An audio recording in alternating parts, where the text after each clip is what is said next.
তো আগের পার্টিতে তোমাদের বলেইছিলাম যে আমরা গিয়েছিলাম দীঘার তালসারি বিচে। সেখানে গিয়ে কি কি করেছি সেটা তো তোমাদের সঙ্গে আগের পার্টি শেয়ার করে দিয়েছি। তো আজকে আমি নিয়ে চলে এসেছি পরের পার্ট। সেখান থেকে আসার পর কি কি করলাম, কোথায় কোথায় গেলাম, সবটাই তোমাদের সঙ্গে আজকে শেয়ার করব। তো দেখো, তালসারি বিচ থেকে আসার পথে কিন্তু আমরা এই কাজু বাদামের গাছটা দেখতে পেয়েছিলাম। আর সেখানকার কিছু লোক আমাদের দুটো কাজু বাদাম পেরে দিয়েছিল, আর সেটাই আমরা ছুলে দেখছিলাম যে ভেতরটা কেমন হয়। তোমরা কিন্তু ভুলেও এটা ট্রাই করতে যেও না। লিসা এটা ট্রাই করার পর কিন্তু ওর জিপটা অনেকটাই ছুলে গেছে। এটা ছিল ভেতরের রেজাল্ট। তো যাই হোক, এরপরে সন্ধ্যাবেলা আমরা সবাই মিলে রেডি হয়ে নিয়েছি, কারণ আজ আমরা যাবো জগন্নাথ ধামে, মানে যেটা আগের দিন যাওয়ার কথা ছিল।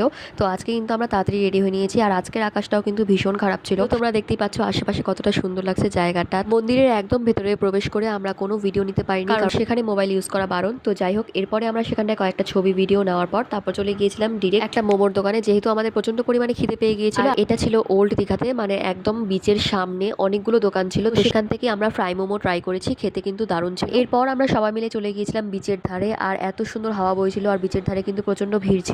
আর তারপর আমরা নিয়ে নিয়েছিলাম এক কাপ কফি। সমুদ্রের ধারে বসে কফি খাওয়ার মজাটাই কিন্তু আলাদা রকমেরই ছিল। আর তোমরা দেখতেই পাচ্ছ ঢেউ কতটা পরিমাণে বেড়ে গেছে। সেদিন আমরা সবাই মিলে সেখানটায় অনেকক্ষণ টাইম স্পেন্ড করেছিলাম, আর সেখানটায় বসে থাকতে তো আমাদের অনেক বেশি ভালো লাগছিল।